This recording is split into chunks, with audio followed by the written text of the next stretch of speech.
నీటి మీద నీడ గాల్లో కట్టే మేడ కొందరు రాజకీయ నేతల మాటలు వింటే మాత్రం గుర్తొచ్చే పదాలు ఇవే. అధికారంలో ఉన్నప్పుడు శ్రీరంగ నీతులు చెప్పారు. అధికారం అనే పరదాను కప్పి తమ ఆక్రమణలను దాచి ఉంచిన వారి బాగోతలన్నీ కూడా ఇప్పుడు బయటపడుతున్నాయి. ఇందుకీ వారెవరు, వారు చెప్పిన నీతి వ్యాఖ్యలేంటి అనే కదా మీ డౌట్. మీరే చూడండి.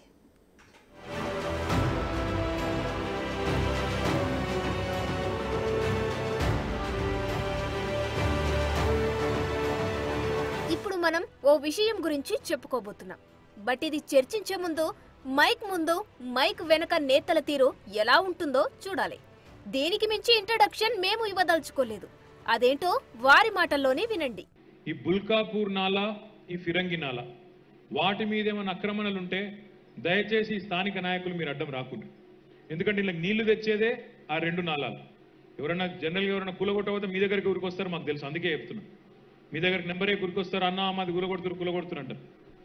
నాలాల మీద కబ్జాలు ఉంటే మన పరిస్థితి కూడా హైదరాబాద్ లెక్క అవుతుంది. భవిష్యత్తులో వరదలు వస్తాయి, ఇళ్లకి నీళ్ళు వస్తాయి, పార్కులకి నీళ్ళు వస్తాయి, ఎటు కాకుండా పోతాం. నేను ఆర్డీఓ గారిని, హెచ్ఎండి అధికారులను కూడా కోరుతా ఉన్నా, దయచేసి ఈ బుల్కాపూర్ నాలా, ఈ ఫిరంగి నాలా రెండిటి మీద ఉన్న కబ్జాలను, రెండిటి మీద ఉన్న ఆక్రమణలను, మీరు ఓకే కదా, రెండిటి మీద ఉన్న ఆక్రమణలను, కబ్జాలను పూర్తి స్థాయిలో ధ్వంసం చేయండి. ఎమ్మెల్యే గారు సహకరిస్తారు, లోకల్ నాయకులు సహకరిస్తారు. ఎవరైనా సహకరించకపోతే నాకు చెప్పండి, పర్వాలేదు, కానీ సహకరిస్తారుగా, సహకరిస్తారు. రెవెన్యూ అధికారులు, ఇరిగేషన్ అధికారులు, మున్సిపల్ అధికారులు మీరు గట్టిగా అనుకుంటే ఈ ఏరియాలో ఇప్పుడే మనం పకడ్బందీగా మనం ఆక్రమణలన్నీ తొలగిస్తే. ఎందుకంటే నేను చూస్తూ ఉంటాను, చాలా చోట్ల పూడ్చేసిండు, చేసిండు, చాలా చోట్ల అడ్డం కట్టేసిండు. వాటి ఇప్పుడు కాకపోతే భవిష్యత్తులో రిపేర్ చేసుకోలేము.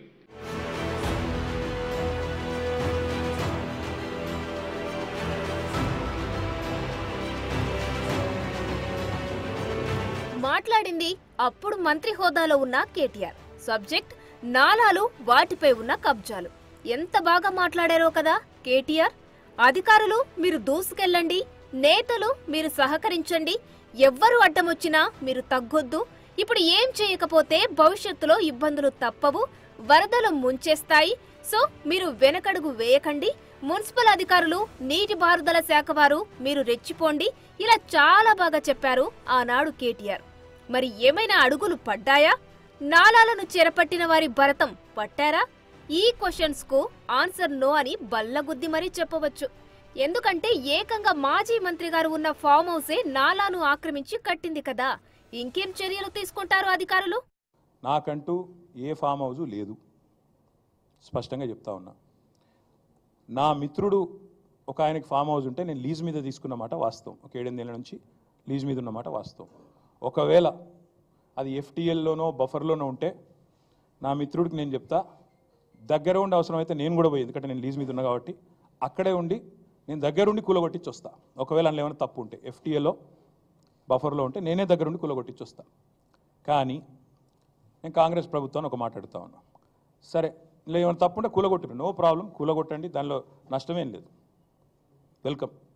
మంచి జరుగుతున్నప్పుడు అందరం ఆహ్వానించాల్సింది.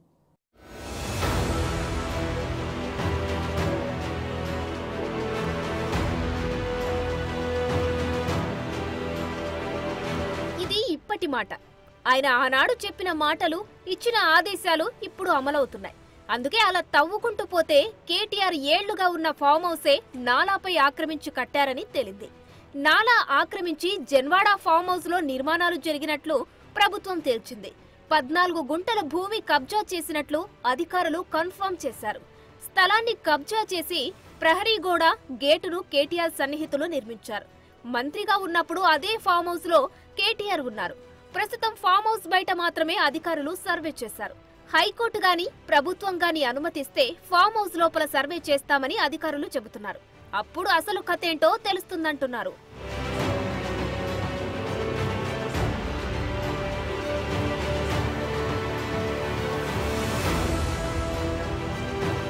అప్పుడు అన్ని మాటలు మాట్లాడి ఇప్పుడు తప్పుంటే కూల్చుకోండంటే సరిపోతుందా? కేటీఆర్ ఆ ఫామ్ హౌస్ లో ఉంది ఓ మంత్రిగా, అది కీలకమైన municipal and urban development minister గా.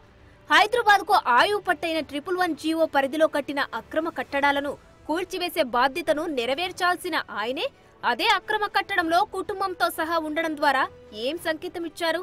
నాకు ఆ విషయం తెలియదు అని అమాయకంగా మాత్రం మాట్లాడకూడదు. ఆ ఫామ్ హౌస్ ను లీజుకు తీసుకొని మీరు అక్రమార్కులకు అండగా నిలిచినట్లు కాదా? మీరు చేసిన పనితో మరింత మంది అక్కడ ఫామ్ హౌస్లు కట్టుకోలేదా? ఓ బాధ్యతాయుతమైన పదవిలో ఉండి అక్రమార్కులకు అండగా నిలవడాన్ని ఎలా అర్థం చేసుకోవాలి?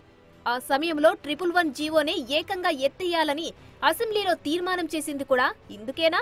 ఫామ్ హౌస్ ఇష్యూ తెరపైకి వచ్చిన ప్రతిసారి కేటీఆర్ డ్యామేజ్ కంట్రోల్ చేసుకోవడానికి ప్రయత్నిస్తున్నారు.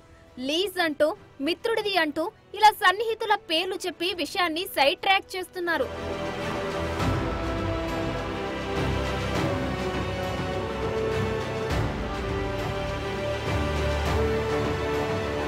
మీకు గుర్తుందో లేదో, సరిగ్గా కొన్ని నెలల క్రితం జన్వాడలో కేటీఆర్ ఫామ్ హౌస్ పై నేకుడు ట్రూత్ పేరుతో ఉన్నదున్నట్టు చూపించాం.